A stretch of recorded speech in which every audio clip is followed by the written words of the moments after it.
नमस्कार। प्रस्तुत है मुंशी प्रेमचंद जी के द्वारा लिखी हुई एक कहानी लाग डाट। जोखो भगत और बेचन चौधरी में 3 पीढ़ियों से अदावत चली आती थी। कुछ डाढ़ मेढ़ का झगड़ा था। उनके परदादों में कई बार खून खच्चर हुआ। बापों के समय से मुकदमेबाजी शुरू हुई। दोनों कई बार हाईकोर्ट तक भी गए। लड़कों के समय में संग्राम की भीषणता और भी बढ़ गई, यहाँ तक कि दोनों ही आसक्त हो गए। पहले दोनों इसी गांव में आधे आधे के हिस्सेदार थे। अब उनके पास उस झगड़ने वाले खेत को छोड़कर 1 अंगुल जमीन न थी। भूमि गई, धन गया, मान मर्यादा गई, लेकिन वह विवाद ज्यों का त्यों बना रहा। हाईकोर्ट के धुरंधर नीतिज्ञ एक मामूली सा झगड़ा तय न कर सके। इन दोनों सज्जनों ने गांव को 2 विरोधी दलों में विभक्त कर दिया था। एक दल की भंग बूटी चौधरी के द्वार पर छनती थी और दूसरे दल के चरस गांजे के दम भगत के द्वार पर लगाए जाते थे। स्त्रियों और बालकों के भी 2 दल हो गए थे। यहाँ तक कि दोनों सज्जनों के सामाजिक और धार्मिक विचारों में भी विभाजक रेखा खिंची हुई थी। चौधरी कपड़े पहने सत्तू खा लेते और भगत को ढोंगी कहते। भगत बिना कपड़े उतारे पानी भी न पीते और चौधरी को भ्रष्ट बताते। भगत सनातन धर्मी बने तो चौधरी ने आर्य समाज का आश्रय लिया। जिस बजाज, पंसारी या कुंजड़े से चौधरी सौदे लेते, उसकी ओर भगत जी ताकना भी पाप समझते थे और भगत जी की हलवाई की मिठाइयाँ, उनके ग्वाले का दूध और तेली का तेल चौधरी के लिए त्याज्य था। यहाँ तक कि उनके आरोग्यता के सिद्धांतों में भी भिन्नता थी। भगत जी वैद्य के कायल थे, चौधरी यूनानी प्रथा के मानने वाले। दोनों चाहे रोग से मर जाते पर अपने सिद्धांतों को न तोड़ते। जब देश में राजनीतिक आंदोलन शुरू हुआ तो उसकी भनक उस गांव में भी आ पहुंची। चौधरी ने आंदोलन का पक्ष लिया, भगत उनके विपक्षी हो गए। एक सज्जन ने गांव में आकर किसान सभा खोली। चौधरी उसमें शरीक हुए, भगत अलग रहे। जागृति और बढ़ी, स्वराज की चर्चा होने लगी। चौधरी स्वराज्यवादी हो गए, भगत ने राजभक्ति का पक्ष ले लिया। चौधरी का घर स्वराजवादियों का अड्डा हो गया और भगत का घर राजभक्तों का क्लब बन गया। चौधरी जनता में स्वराज्यवाद का प्रचार करने लगे। मित्रों, स्वराज का अर्थ है अपना राज। अपने देश में अपना राज हो वह अच्छा कि किसी दूसरे का राज हो वह अच्छा। जनता ने कहा अपना राज हो वह अच्छा। चौधरी: तो यह स्वराज कैसे मिलेगा? आत्मबल से, पुरुषार्थ से और मेल से। एक दूसरे से द्वेष करना छोड़ दो, अपने झगड़े आप मिलकर निपटा लो। एक शंका: आप तो नित्य अदालत में खड़े रहते हैं। चौधरी: हाँ, पर आज से अदालत जाऊं तो मुझ पर गौ हत्या का पाप लगे। तुम्हें चाहिए कि तुम अपनी गाढ़ी कमाई अपने बाल बच्चों को खिलाओ और बचे तो परोपकार में लगाओ। वकील मुख्तारों की जेब क्यों भरते हो? थानेदार को घूस क्यों देते हो? अमलों की चिरौरी क्यों करते हो? पहले हमारे लड़के अपने धर्म की शिक्षा पाते थे, वो सदाचारी, त्यागी और पुरुषार्थी बनते थे। अब वह विदेशी मदरसों में पढ़कर चाकरी करते हैं, घूस खाते हैं, शौक करते हैं, अपने देवताओं और पितरों की निंदा करते हैं, सिगरेट पीते हैं और हाकिमों की गोड़धरिया करते हैं। क्या यह हमारा कर्तव्य नहीं कि हम अपने बालकों को धर्मानुसार शिक्षा दें? जनता: चंदा करके पाठशाला खोलनी चाहिए। चौधरी: हम पहले मदिरा को छूना पाप समझते थे, अब गांव गांव और गली गली में मदिरा की दुकानें हैं। हम अपनी गाढ़ी कमाई के करोड़ों रुपए गांजे और शराब में उड़ा देते हैं। जनता: जो दारू भांग पिए उन्हें डांड लगानी चाहिए। चौधरी: हमारे दादा बाबा छोटे बड़े सब गाढ़ा गजी पहनते थे। हमारी दादियाँ नानियाँ चरखा काता करती थीं। सब धन देश में रहता था। हमारे जुलाहे भाई चैन की वंशी बजाते थे। अब हम विदेश के बने हुए महीन रंगीन कपड़ों पर जान देते हैं। इस तरह दूसरे देश वाले हमारा धन ढोकर ले जाते हैं। बेचारे जुलाहे कंगाल हो गए। क्या हमारा यही धर्म है कि हम अपने भाइयों की थाली छीनकर दूसरों के सामने रख दें? जनता: गाढ़ा कहीं मिलता ही नहीं। चौधरी, अपने घर का बना हुआ गाढ़ा पहनो, अदालतों को त्यागो, नशेबाजी छोड़ो और अपने लड़कों को धर्म सिखाओ, मेल से रहो। बस यही हमारा स्वराज्य है। जो लोग कहते हैं कि स्वराज्य के लिए खून की नदी बहेगी, वे पागल हैं। उनकी बातों पर ध्यान मत दो। जनता यह बातें बड़े चाव से सुनती थी। दिनों दिन श्रोताओं की संख्या बढ़ती चली जाती थी। चौधरी सबके श्रद्धा भाजन बन गए। भगत जी भी राजभक्ति का उपदेश करने लगे। भाइयों, राजा का काम राज करना और प्रजा का काम उसकी आज्ञा का पालन करना है। इसी को राजभक्ति कहते हैं। और हमारे धार्मिक ग्रंथों में भी हमें इसी राजभक्ति की शिक्षा दी गई है। राजा ईश्वर का प्रतिनिधि है। उसकी आज्ञा के विरुद्ध चलना महान पाप है। राजविमुख प्राणी नरक का भागी होता है। एक शंका, राजा को भी तो अपने धर्म का पालन करना चाहिए।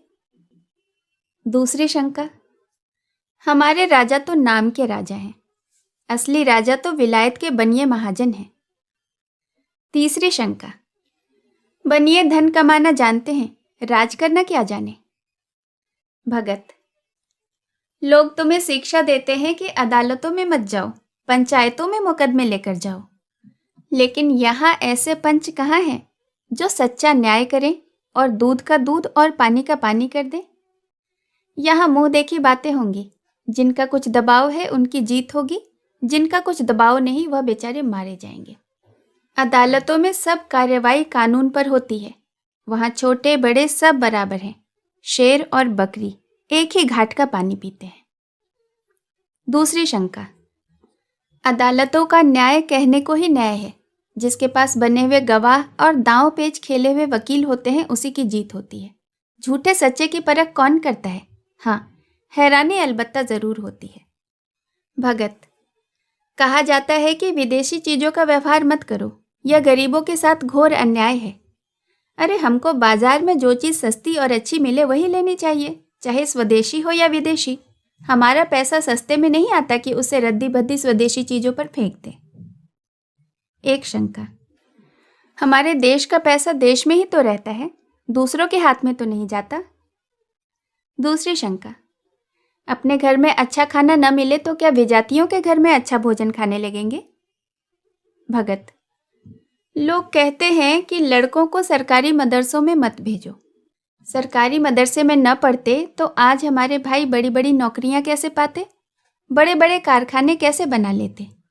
बिना नई विद्या पढ़े अब संसार में निवाह नहीं हो सकता।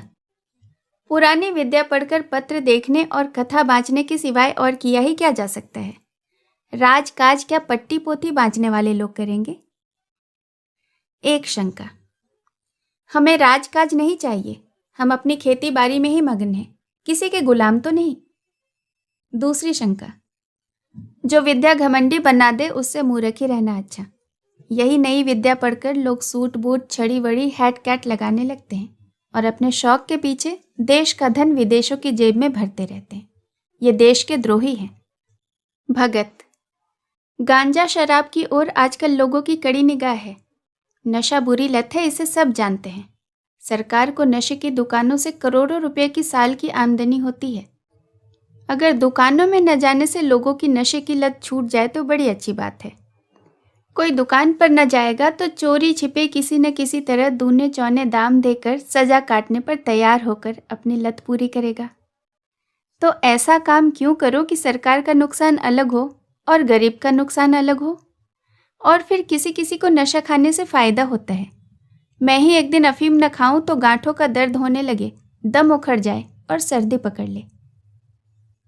एक आवाज, शराब पीने से बदन में फुर्ती आ जाती है। एक शंका, सरकार अधर्म से रुपया कमाती है, यह उचित नहीं। अधर्मी के राज में रहकर प्रजा का कल्याण कैसे हो सकता है। दूसरी शंका, पहले दारू पिलाकर पागल बना दिया, लत पड़ी तो पैसे की चाट हुई। इतनी मजूरी किसको मिलती है कि रोटी कपड़ा भी चले और दारू शराब भी उड़े। या तो बाल बच्चों को भूखों मारो या चोरी करो, जुआ खेलो, बेईमानी करो। शराब की दुकान क्या है, हमारी गुलामी का अड्डा है। चौधरी के उपदेश के लिए जनता टूटती थी। लोगों को खड़े होने की जगह न मिलती थी। दिनों दिन चौधरी का मान बढ़ने लगा। उनके यहाँ नित्य पंचायतों की राष्ट्रनीति की चर्चा रहती। जनता को इन बातों में बड़ा आनंद और उत्साह होता। उनके राजनीतिक ज्ञान की वृद्धि होती। वह अपना गौरव और महत्व समझने लगे। उन्हें अपनी सत्ता का अनुभव होने लगा। निरंकुशता और अन्याय पर अब उनकी त्योरियां चढ़ने लगी। उन्हें स्वतंत्रता का स्वाद मिला।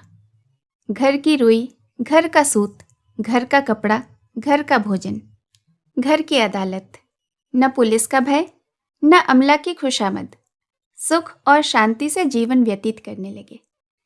कितनों ही ने नशेबाजी छोड़ दी और सद्भावों की एक लहर से दौड़ने लगी। लेकिन भगत जी इतने भाग्यशाली न थे। जनता को दिनों दिन उनके उपदेशों से अरुचि होती जाती थी। यहाँ तक कि बहुधा उनके श्रोताओं में पटवारी, चौकीदार, मुदर्रिस और इन्हीं कर्मचारियों के मित्रों के अतिरिक्त और कोई न होता था। कभी कभी बड़े हाकिम भी आ जाते और भगत जी का बड़ा आदर सत्कार करते। जरा देर के लिए भगत जी के आंसू पूज जाते, लेकिन क्षण भर का सम्मान आठों पहर के अपमान की बराबरी कैसे करता। जिधर निकल जाते उधर ही अंगुलियां उठने लगती। कोई कहता खुशामदी टट्टू है, कोई कहता खुफिया पुलिस का भेदी है। भगत जी अपने प्रतिद्वंदी की बड़ाई और अपनी लोक निंदा पर दांत पीस पीस कर रह जाते थे। जीवन का यह पहला ही अवसर था कि उन्हें सबके सामने नीचा देखना पड़ा। चिरकाल से जिस कुल मर्यादा की रक्षा करते आए थे और जिस पर अपना सर्वस्व अर्पण कर चुके थे, वह धूल में मिल गई। यह दाहमय चिंता उन्हें एक क्षण के लिए चैन न लेने देती। नित्य यह समस्या सामने रहती कि अपना खोया हुआ सम्मान क्यों कर पाऊं, अपने प्रतिपक्षी को क्यों कर पददलित करूं और कैसे उसका गुरूर तोड़ूं। अंत में उन्होंने सिंह को उसी की मांद में पछाड़ने का निश्चय किया। संध्या का समय था। चौधरी जी के द्वार पर बड़ी सभा हो रही थी। आसपास के गांवों के किसान भी आ गए थे। हजारों आदमियों की भीड़ थी। चौधरी उन्हें स्वराज विषयक उपदेश दे रहे थे। बार बार भारत माता की जयकार की ध्वनि उठती थी। एक और स्त्रियों का जमाव था। चौधरी ने अपना उपदेश समाप्त किया और अपनी जगह पर बैठे। स्वयं सेवकों ने स्वराज फंड के लिए चंदा जमा करना शुरू किया। इतने में भगत जी न जाने किधर से लपके हुए आए और श्रोताओं के सामने खड़े होकर उच्च स्वर में बोले, भाइयों, मुझे यहाँ देखकर अचरज में मत पड़ो। मैं स्वराज का विरोधी नहीं हूँ। ऐसा कौन पतित प्राणी होगा जो स्वराज का निंदक हो? लेकिन इसके प्राप्त करने का वह उपाय नहीं है जो चौधरी ने तुम्हें बताया है और जिस पर तुम लोग लट्टू हो रहे हो। जब आपस में फूट और रार है तो पंचायतों से क्या होगा? जब विलासिता का भूत सिर पर सवार है तो नशा कैसे छूटेगा? मदिरा की दुकानों का बहिष्कार कैसे होगा? सिगरेट, साबुन, मोजे, बनियान, तंजेब से पिंड कैसे छूटेगा? जब रौब और हुकूमत की लालसा बनी हुई है तो सरकारी मदरसे कैसे छूटेंगे? विधर्मी शिक्षा की बेड़ी से कैसे मुक्त हो सकेंगे? स्वराज लेने का केवल एक ही उपाय है और वह है आत्मसंयम। यही महाऔषधि तुम्हारे समस्त रोगों को समूल नष्ट करेगी। आत्मा को बलवान बनाओ, इंद्रियों को साधो, मन को वश में करो। तुम में मातृभाव पैदा होगा, तभी वैमनस्य मिटेगा, तभी ईर्ष्या और द्वेष का नाश होगा, तभी भोग विलास से मन हटेगा, तभी नशेबाजी का दमन होगा। आत्मबल के बिना स्वराज कभी उपलब्ध न होगा। स्वयं सेवा सब पापों का मूल है। यही तुम्हें अदालतों में ले जाता है या तुम्हें विधर्मी शिक्षा का दास बनाया हुआ है। इस पिशाच को आत्मबल से मारो और तुम्हारी कामना पूरी हो जाएगी। सब जानते हैं कि मैं 40 साल से अफीम का सेवन करता हूँ। आज से मैं अफीम को गऊ का रक्त समझता हूँ। चौधरी से मेरी 3 पीढ़ियों की अदावत है। आज से चौधरी मेरे भाई हैं। आज से मुझे या मेरे घर के किसी भी प्राणी को घर के कते सूत के बुने हुए कपड़े के सिवाय कुछ और पहनते देखो तो मुझे जो चाहो दंड दो। बस मुझे यही कहना है। परमात्मा हम सब की इच्छा पूरी करे। यह कहकर भगत जी घर की ओर चले कि चौधरी दौड़कर उनसे गले लिपट गए। 3 पुश्तों की अदावत एक क्षण में शांत हो गई। उस दिन से चौधरी और भगत साथ साथ स्वराज का उपदेश देने लगे। उनकी गाढ़ी मित्रता हो गई और यह निश्चय करना कठिन था कि दोनों में जनता किसका अधिक सम्मान करती है।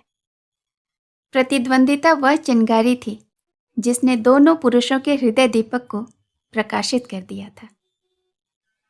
कहानी सुनने के लिए बहुत बहुत धन्यवाद।